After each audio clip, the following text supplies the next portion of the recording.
The spider that was here, and it's not a dangerous spider. Like,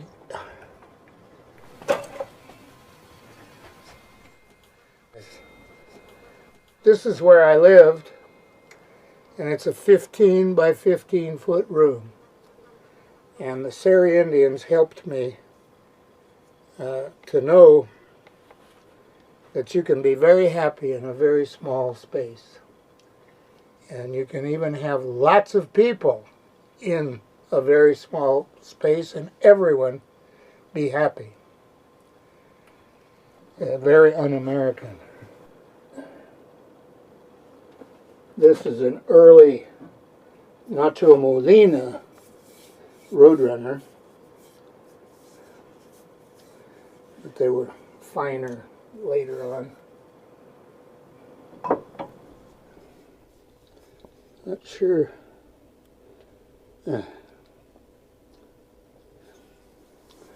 Anyway, long time. These things are also personal to me, that I am just taken back down memory lane every time I look at any of it.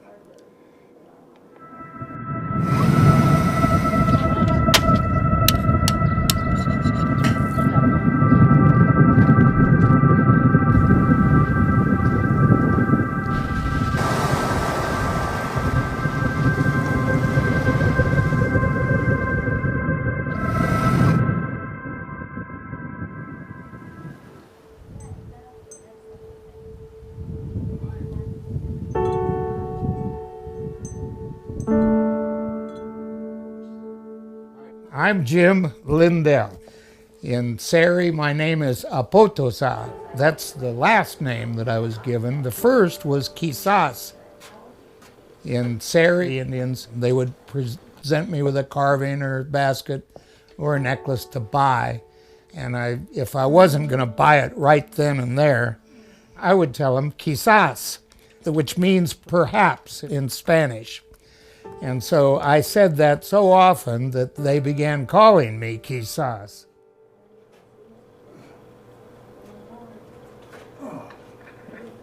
I began trading with them in 1973. It was my first trip in the summer, early summer of 73. I went to Kino Bay with my friend Don Lee. That was the first time I saw any Seri carvings. Or any Seris.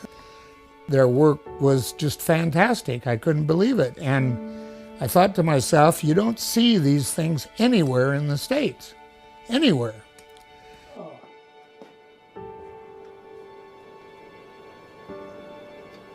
See, here's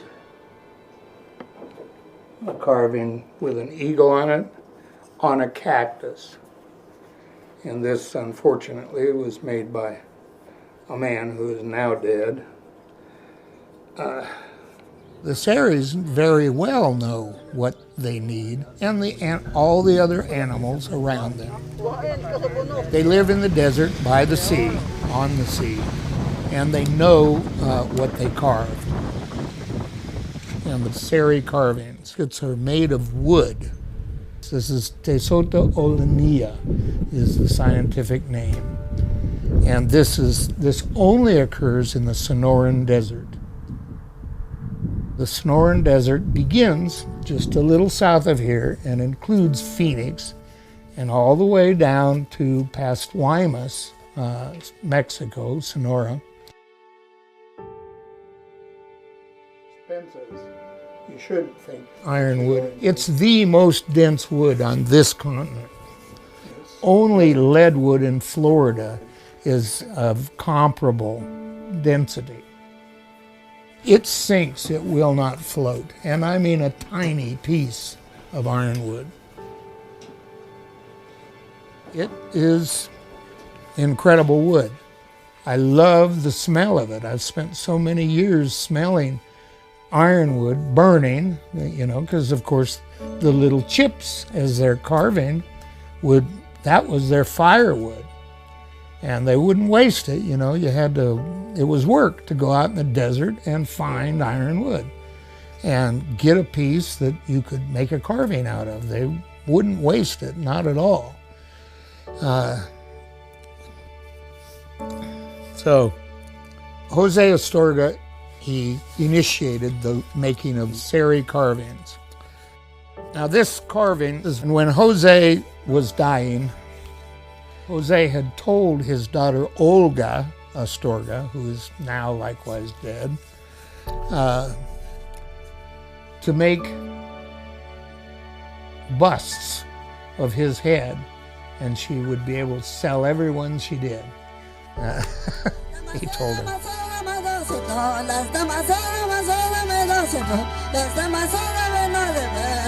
It was a wonderful, wonderful experience in Mexico in the Seri villages.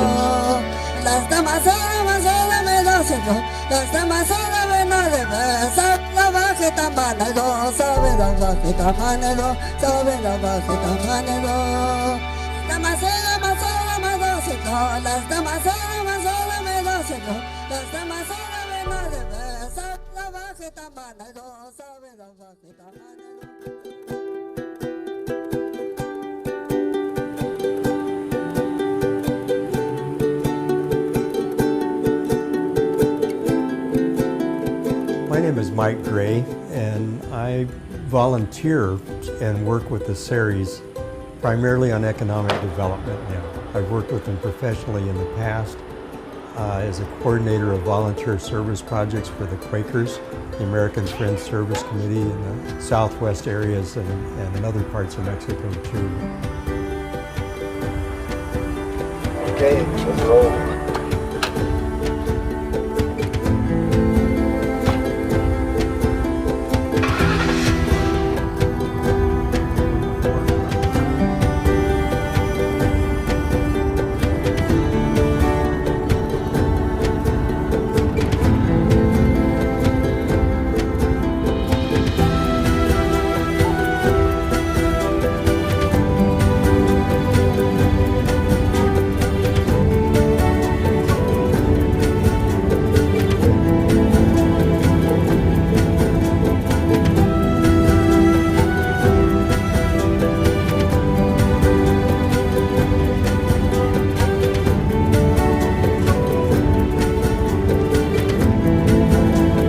About 95, so it's almost 20 years I've been working with the Seris on different projects. But we really focused on economic development for about the last 8 years, maybe. Really, what we saw is the fishing is not making money like it used to. The fish population in the Gulf is crashing. So the fishermen aren't making as much money as they used to. But we have been able to increase the sales of baskets and ironwood carvings to kind of make up for what the fishermen have lost. So the Seris are not getting richer, but they're kind of staying on par with the income that they had before. And so the fish, say, until the fishing gets better, they need to find another way of making a living. Arts and crafts are culturally appropriate, and people can do them sustainably and in harmony with the environment. I think it's a good move, as long as the outside world can buy them, sustain that. For now, it seems like a good way to go.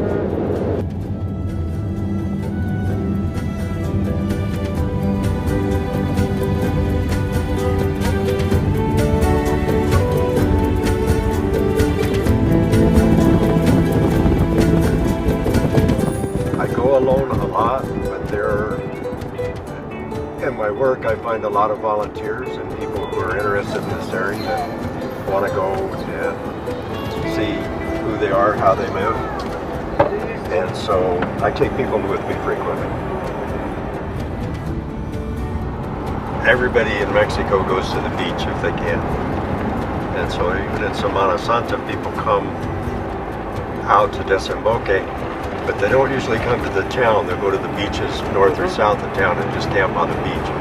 there's no hotel in town, there's no restaurant in town, there's just no real attraction for tourists other than a few little markets if they need something. But most people bring everything they eat with them. So the Seri certainly don't benefit much from that kind of tourism.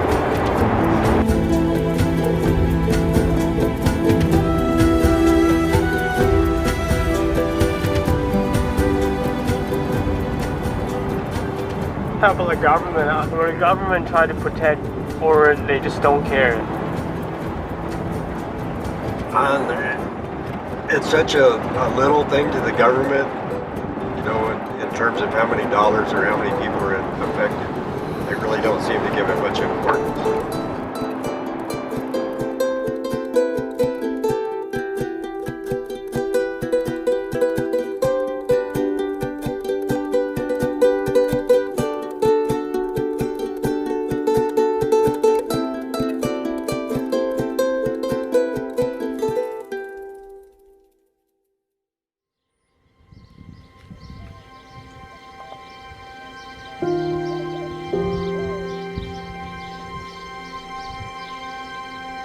There are no sounds but birds and wind in the early light of morning in the Seri village. It's so quiet. It's not like the cities we live in with horns blasting and people busy walking around.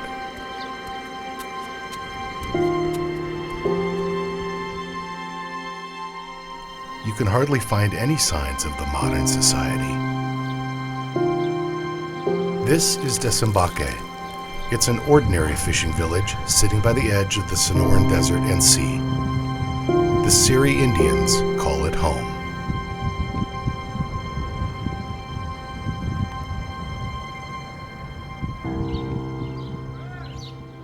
This is Alejandro Diaz Felix.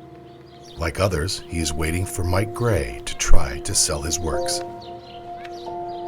Alejandro used to be a fisherman, but he changed his career path to become a full-time ironwood carver.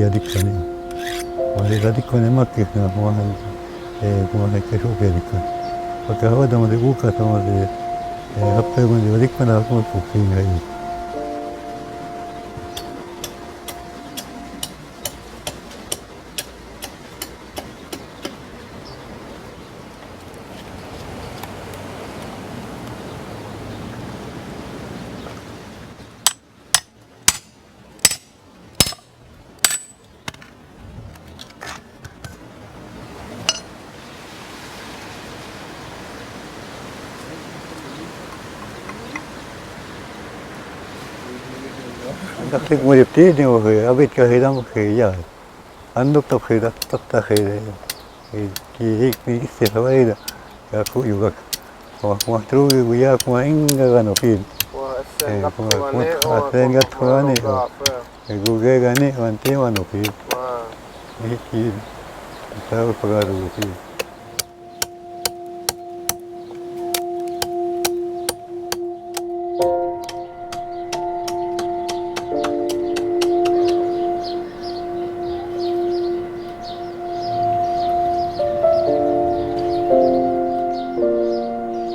Yang silihan ini, kayak kue pesawat, gua dah kan yang gua, mau gua agak, di modita, sen lagi pergi ke sekolah, kan kan ada yum, tapi aku lima juga.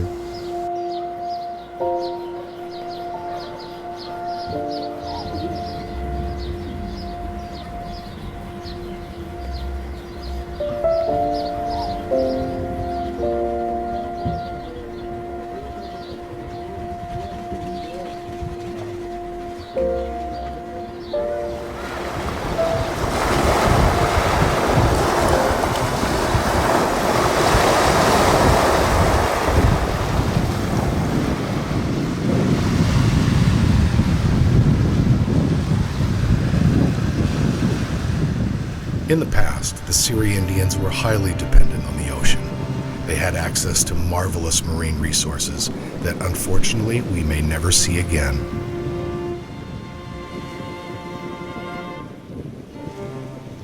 Historically, they were a nomadic people who followed the migration of fish and wildlife along the main coastline of the Gulf of California, from Puerto Lobos down to Guaymas Bay. They were hunter-gatherers who maintained an intimate relationship with both the land and the sea. Since the 17th century, the Seri population has never been more than 1,000 due to disease and warfare, first with the Spanish and the Mexicans later on.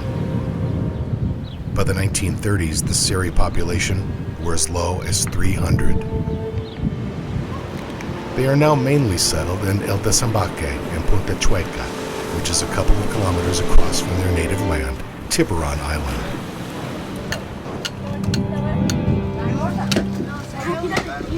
The Seri still try to make a living from the sea as much as possible. Fishing was the major source of income. That is until 1963, when a man named Jose Astorga changed that. He made the very first ironwood carving for an American friend and coincidentally created a new market for the tribe.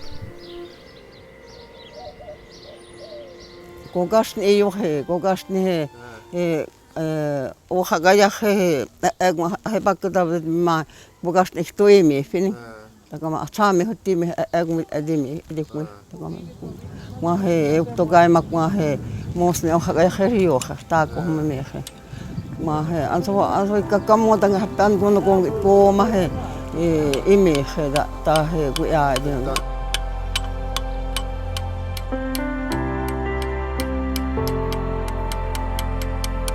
Like father, like daughter, Aurora Astorga has inherited talent and craftsmanship from her father as a fine machete user. She knows how to manipulate and shape ironwood and has become an icon among the ironwood carvers in the village.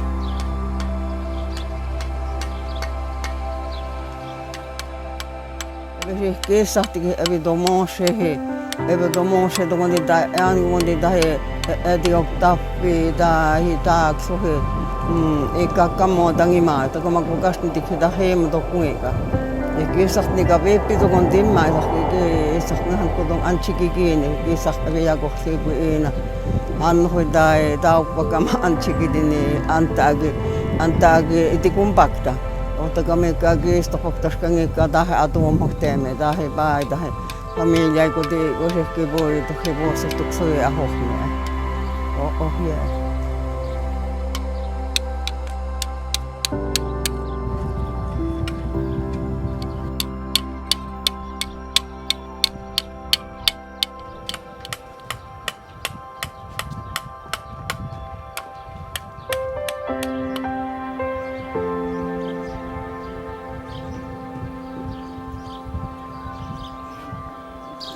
Kat hoy di ko pen ho anyo ka so yo ma koi ka his ki koi dekh to ma he ga dik pani koi tak ka da he be so ke je anyo ta khat pya gak ya ta he wa sa ke an ho de an ke de ko pen abe an di yemen da. When handling wood, it's common for the wood to crack or be eaten by insects, even for ironwood, which is as hard as metal. To fix those cracks, Aurora uses crystallized saps from the creosote bush and various plants which her family collects in the desert to fill in the holes and cracks. With delicate sanding and polishing, those cracks or holes in the surface of the carving are hardly noticeable.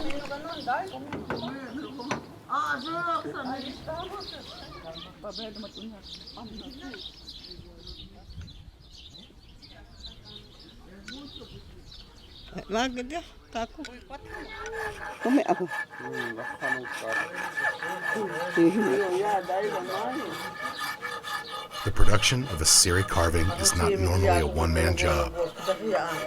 You will see a couple of family members sitting together, led by a carver, like Aurora is now, to go through the whole process.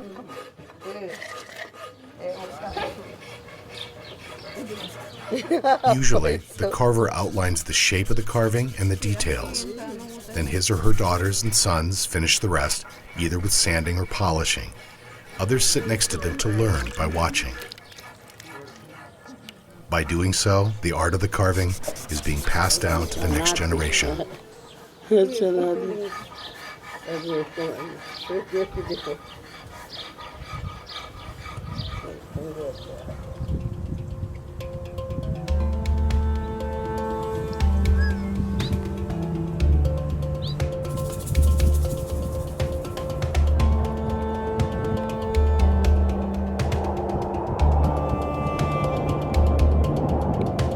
During the summer, 50 degrees Celsius or 122 degrees Fahrenheit is quite typical, but the heat does not stop Aurora's family from collecting ironwood.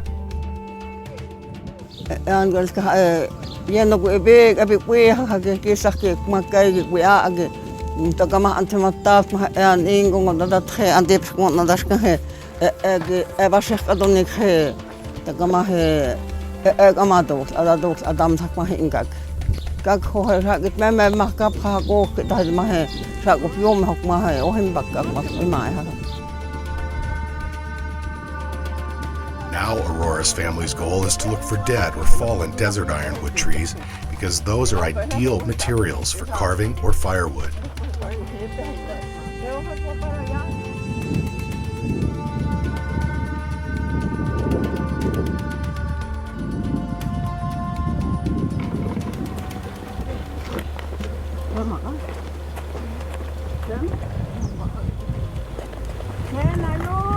Desert ironwood is the common name, but its scientific name is Tesota onneya. It's native to the Sonoran Desert and is indicative of that desert. It's the highest species there. It can reach to almost 10 meters high.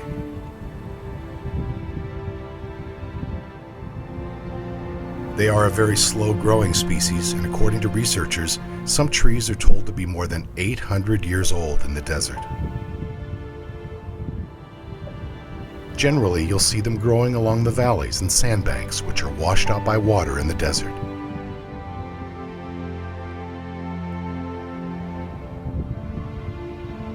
They are evergreen plants, even in the dry season.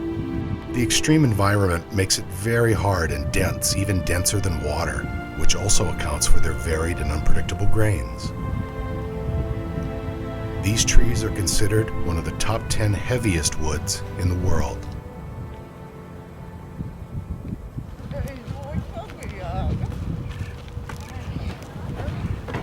During the search for ironwood, the family splits into a couple of small groups. Some of them carry a 10-foot-long wooden pole with a small knife attached to the top of it and a bucket, because they are picking cactus fruits as well.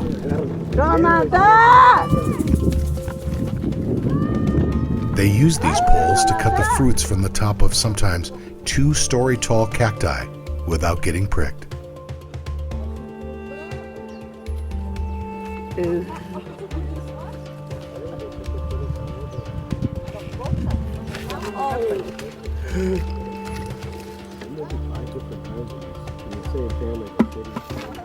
When out in the desert, Seris always eat these cactus or fruits as supplements to keep them hydrated and energized. They say a bite of cactus fruit can be both refreshing and also life-saving, especially after a long walk in the desert. Pero no le hace daño a los diabéticos, no, porque es del monte. You're saying there's no danger diabetics can eat this, Sonora. No hace daño. No, it doesn't hurt them. Yo puedo comerme una olla entera. So you can eat a whole bucket by yourself. And I've seen them do it. There are, of course, some Seri recipes for cactus fruits. For example, they may eat it raw or slice it to bite size and dip it with honey.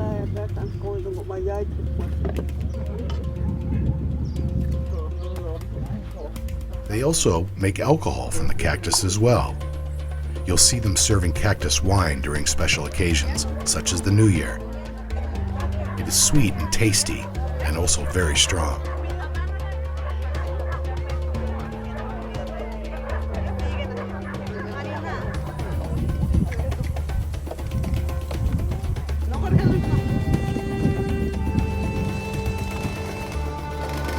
Aurora's family and other Seris would never try to cut down any living ironwood trees. They collect fallen limbs or cut down the dead part of the trees. They only take what they need, and they never take too much. This is not only because they know how easily green wood will crack and make it unsuitable for carving or tools, but they feel it is important for the sustainability of the forests.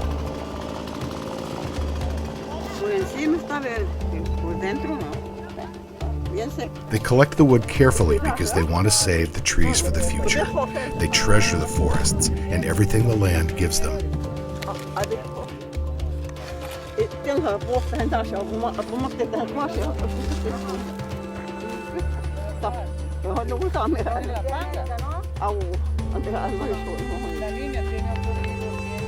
However, overlogging by the Mexicans, climate change, and other factors have caused a huge decline of the forests.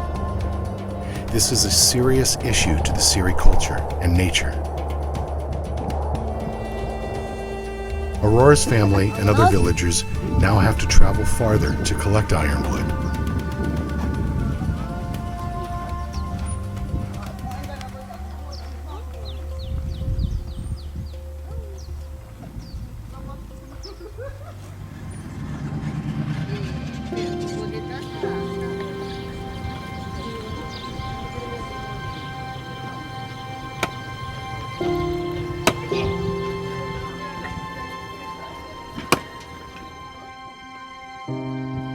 When Aurora's family comes back from the desert with the wood they collected, they sort out the good ones for carving and leave the rest as firewood or other usage.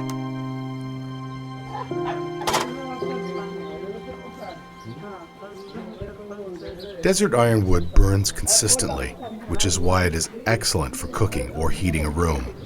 Even though gas stoves are installed in most homes now, the Seri still prefer to cook meals with firewood because it's hot and it's free. Not everyone here can afford propane gas.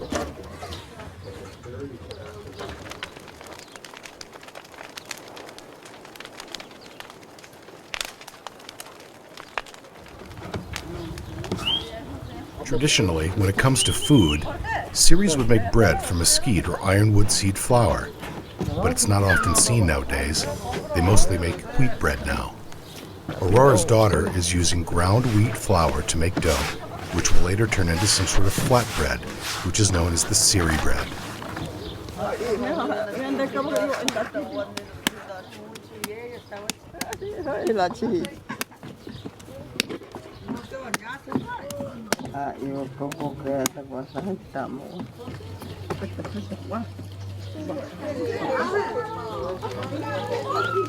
It's about time to cook dinner for the family now. The fire is going and the pan is hot and ready.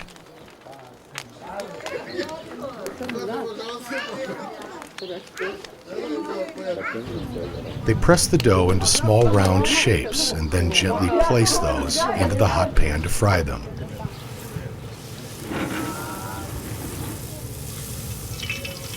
They generally eat these flatbreads plain or sometimes with hot sauce.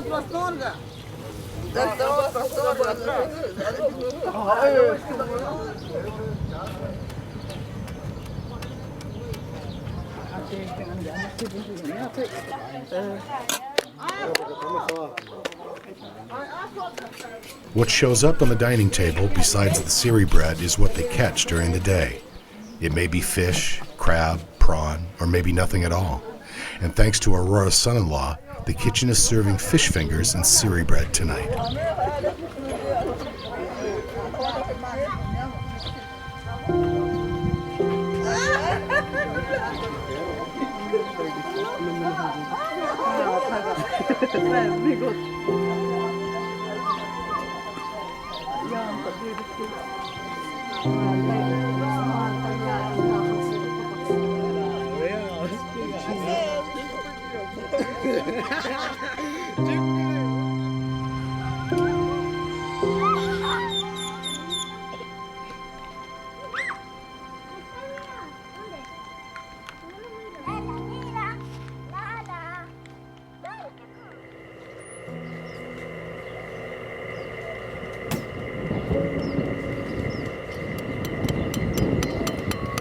Most artists in the village still generally follow Jose Astorga's style of carving, and they carve in the old method, using a knife and machete, because it wasn't that long ago that electricity was installed in the village. Miguel Estrella used to work with an international NGO called Ocean Revaluation for projects here. He is also now an active artist.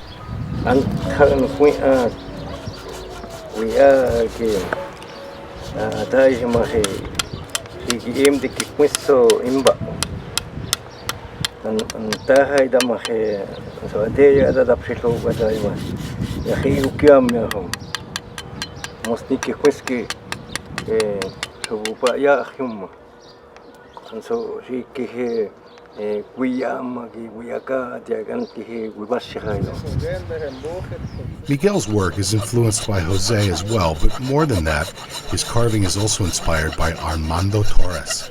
Armando is another well-known carver whose work is famous for swimming turtles and sea life with curved bodies. Bruce Lee, so agatwam ha, and so hapo ha lahmesko yubai, mostniki depada yubai. Andamiski si pasira kehime. Jadi masih teknis masuk antik masih ansur bisa huwabak diga handishagan udah kayak muzakan so huwabak diga handishagan uyu how I humipi aku masih ko apuisum I humipi jadi makmah musnya bay aku miskan kumin not ko si kubi kino si isagi di paking isai kita eksplorar Jose Cuba.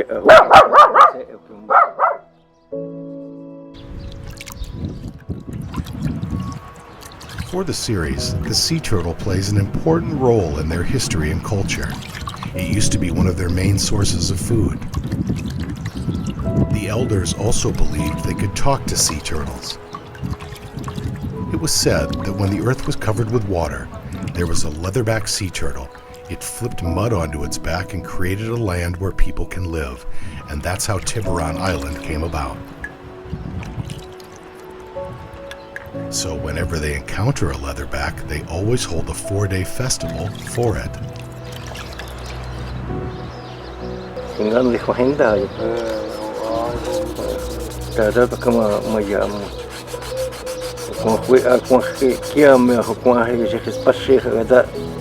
Si gispem da kami stayda.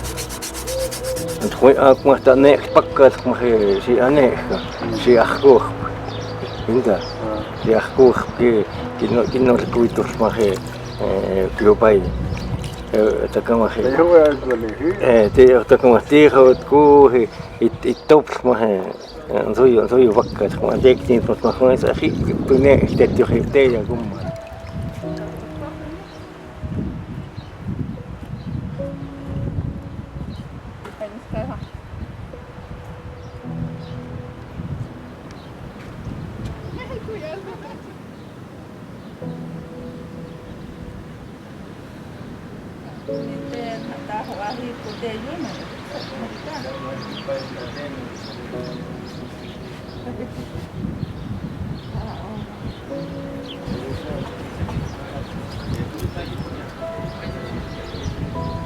Like Aurora, Miguel teams up with his wife and they share the work together most of the time.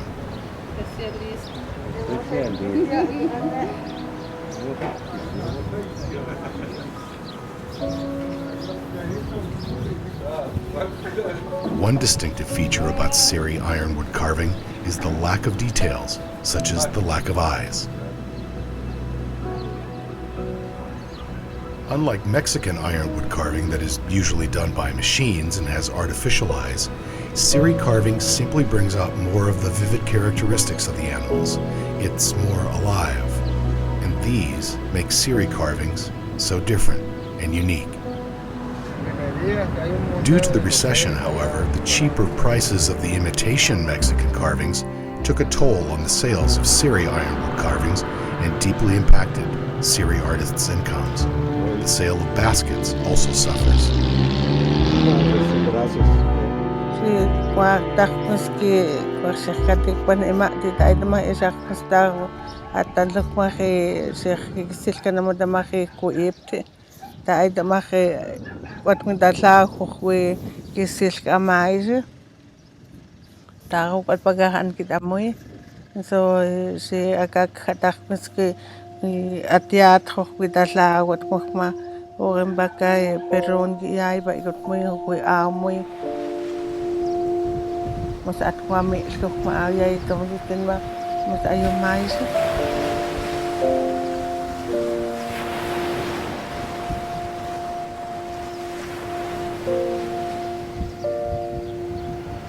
In fact, Seris were first recognized for their beautiful and collectible baskets, rather than ironwood carvings. People were amazed by the finely made and high-quality Seri baskets.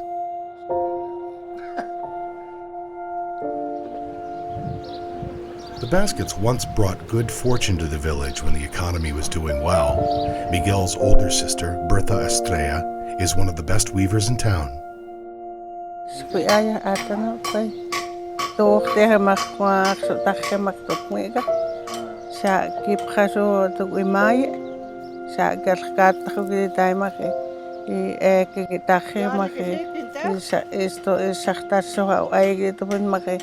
Mag ek meer te magkako ikitaimag an kok an kapgedi tapmag izagwiska tami ima pirge dokter magmas me ta itamag an kapgwitemme mag kwag se te opar si asot kwag me og paga kwi mayo.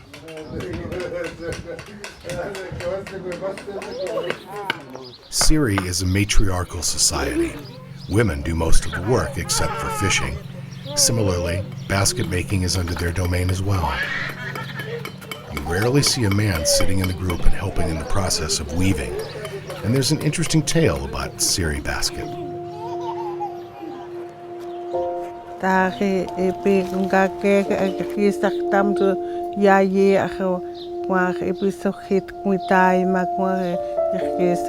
Mama dokter mai si inge mus khai isil kwam inge dek mus dek mate khowit ama kwarte tap mai yene gemito kwach ma kwach ke kagisto ke kwai biet adak nika kwa isach mus kidai ma kwa ese ta kwach ma kwe atekto in kwachate khadat ku isach mus kamaize programa yene ku inaki Kelo buruktimpai ko ki agitokmu okpagamach kwach kelki agamusimpache an so tago gepakke de kwach to khanditama kwa alkhai da ebe kwache ikhisach mo ki kwate kwa yas pokhidita mache kwach tago tabagach magata.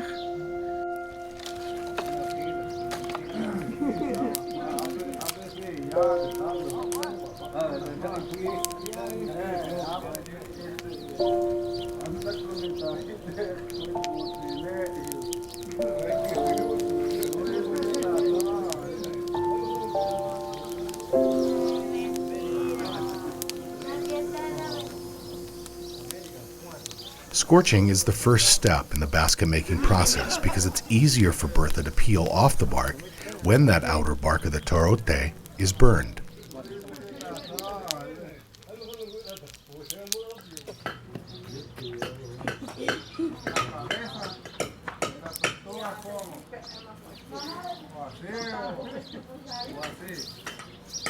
The inner white stems of the torote are what she is after, and those are the fundamentals of weaving.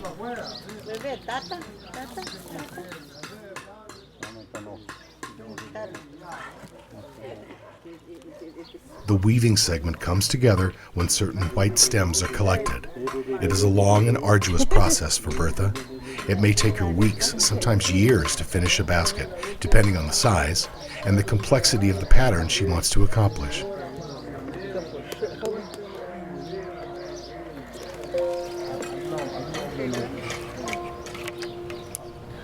Pagama isa umbaka so si ke gadik panit maso imate kagis to ikot ko ikot muket make cuando se cuando esa constago y la cubata tom que es que no te maxico y pero te manzo dago pagan que tamoy hasta no ve que hoja ya gata 100 hay 150 a 200 tai tem como da lao.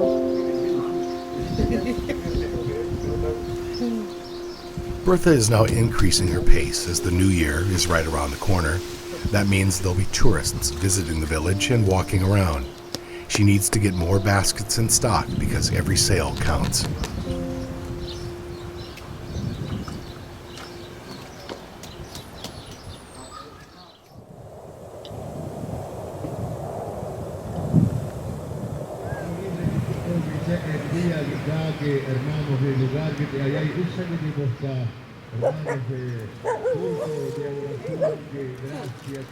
As the new year is approaching, women in the village start decorating the place where the celebration will be.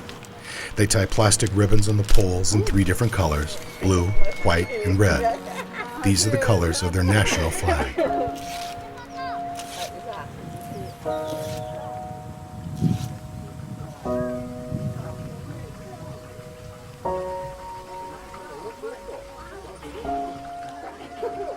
When night falls, people from all parts of the village start showing up and make their way toward the only school in town.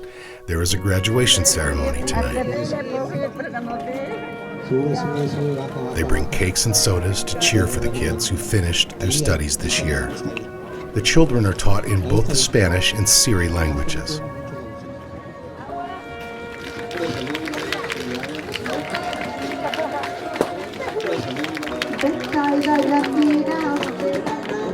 However, the lack of support for the educational system and financial aid from the government, as well as the widespread use of Spanish in the country, the elders are worried and concerned that the younger generation will soon face the problem of self-identification and start forgetting their native tongue.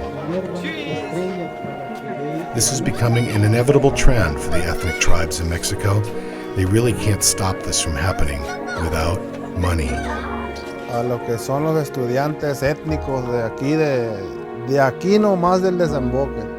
Tenemos un rezago educativo porque no hay apoyo del gobierno mexicano.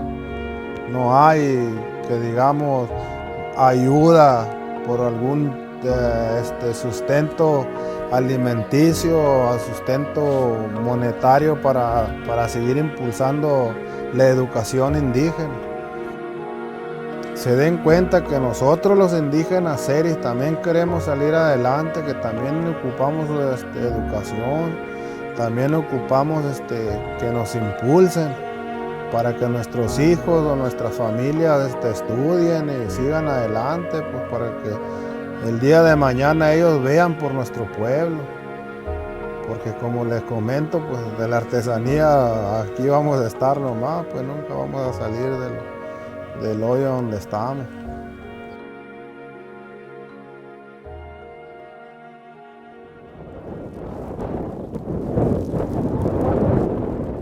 Many preparations are still taking place on the morning of the New Year, and events are happening throughout the village.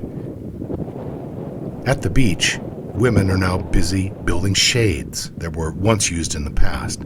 These shades are now more symbolic than actually functional. They are now mostly built for festivals and ceremonies.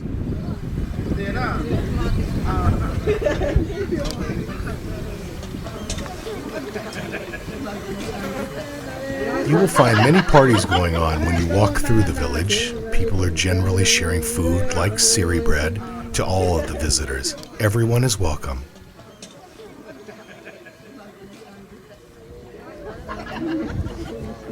The kids and teenagers sit together and paint beautiful patterns on their faces with different watercolors. The paint and their faces are simply beautiful. In the past, Seri Indians painted their faces to avoid bad spirits and to protect themselves from sunburn. It is now more for taking photos and catching the eyes of tourists. So the first thing a lot of tourists will do now is to get their faces painted. It's also a good opportunity for the villagers to push the sales of their handcrafts, such as necklaces, carvings, or baskets. Singing and laughing can be heard everywhere, starting in the morning, with people sitting under the shade and kids dancing in their traditional costumes. The vibe is a joyful one throughout the village.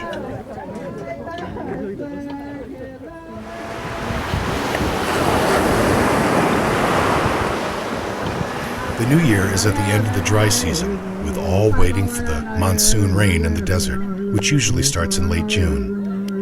When the rain starts, it's when the desert comes alive, and that's how the Seris believe it's the beginning of a new year. It's the best time of the year to be around, because that's when everything is coming alive and growing again. Every year they celebrate the new year and invite people to join for not only fun, but also to promote their culture.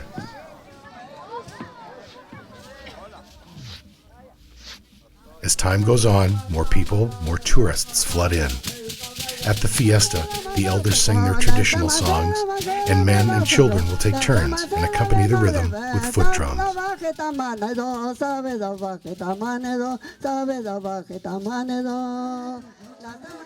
Women sit in a round circle that is surrounded by organ-pipe cactus and play a gambling game. This is a game reserved only for women. The celebration can last from dawn until midnight.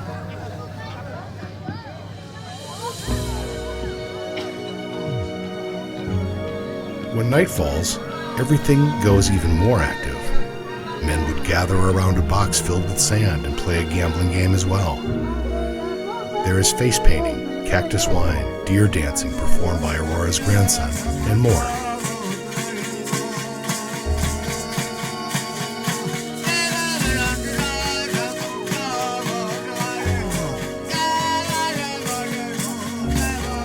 Everyone's faces are filled with joy and big smiles. However, behind these happy faces still looms an uncertain future. How will they retain this way that they live and their culture in the modern world?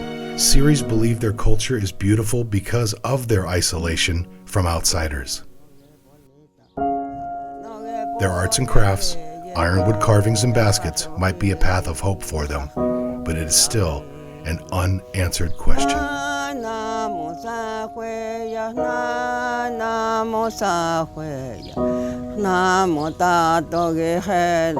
Polete,